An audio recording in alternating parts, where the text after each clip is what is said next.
place of anxiety, go to him from a place of faith, a place of thanksgiving. That's showing God that you trust him. God, I thank you that you are working in my life. I know you're bigger than this trouble, bigger than this sickness, bigger than this problem at work. You can stay in peace knowing that God is fighting your battles. He's working out his plan for your life. Paul goes on to say, if you go to God with prayer, supplication, and thanksgiving, then here's the promise. The peace of God, which passes all understanding, will guard your heart and mind. Notice, it's the peace of God. It's not normal peace. It's something you can't explain. It's peace in the midst of the storm. It's peace when you're taking the treatment. It's peace when you're going through a breakup. It's peace when you lost your loved one. It's peace when that person did you wrong. People will look at you. Aren't you depressed, worried, anxious? How could you be so happy, so grateful? Just tell them the peace I have didn't come from this world. It's not ordinary. It's peace from my Heavenly Father. It's peace that passes understanding. It's the peace that 3 Hebrew teenagers felt. They wouldn't bow down to the king's golden idol. He was going to have them thrown into a fiery furnace. They had a great opportunity to be anxious. They were facing an impossible situation. They understood this principle, that God is in control, that nothing can happen to you without his permission. They made this decision to be anxious for nothing. I'm sure they felt anxiety. They went to God. They asked for his help. They prayed with supplication. They thanked him.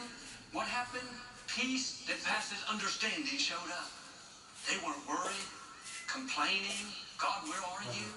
They weren't fighting with the guards, trying to throw them into the furnace. They had peace when they should have been panicked. They were calm in the midst of chaos. When you learn to cast the worries and cast the anxieties, you'll not only have supernatural peace, but you'll see God do supernatural things.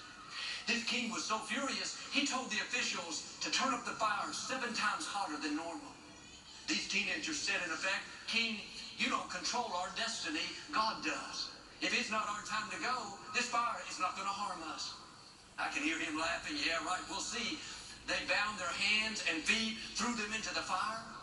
In a few minutes, the king came and looked through the furnace window. He said, didn't we throw 3 men in bound? I see 4 men loose, and one looks like the Son of God.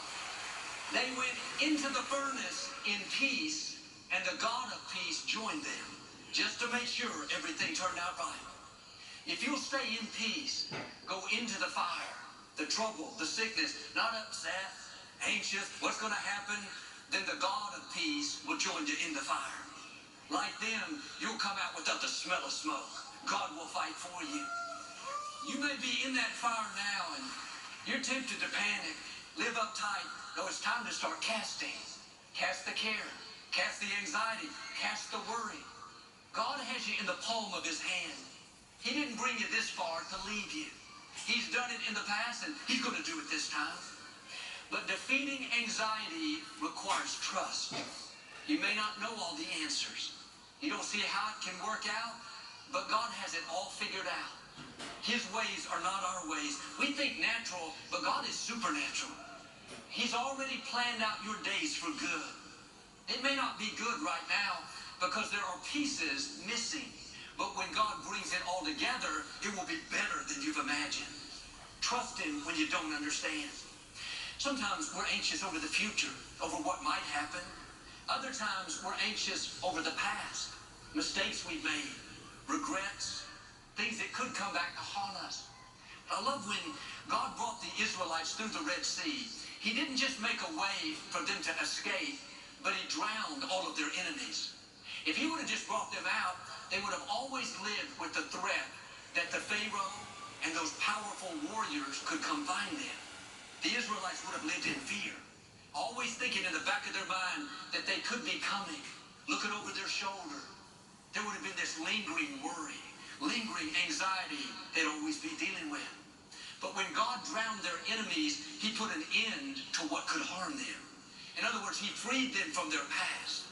You may have that lingering anxiety, always trying to remind you of what might happen, those mistakes catching up to you, those regrets coming to light.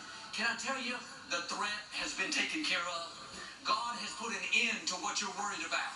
You don't have to live worried, afraid, anxious. He didn't just part your Red Sea, didn't just bring you through the difficulties, but he's drowned those enemies. He's drowned the guilt, the shame, the opposition. What was trying to harm you has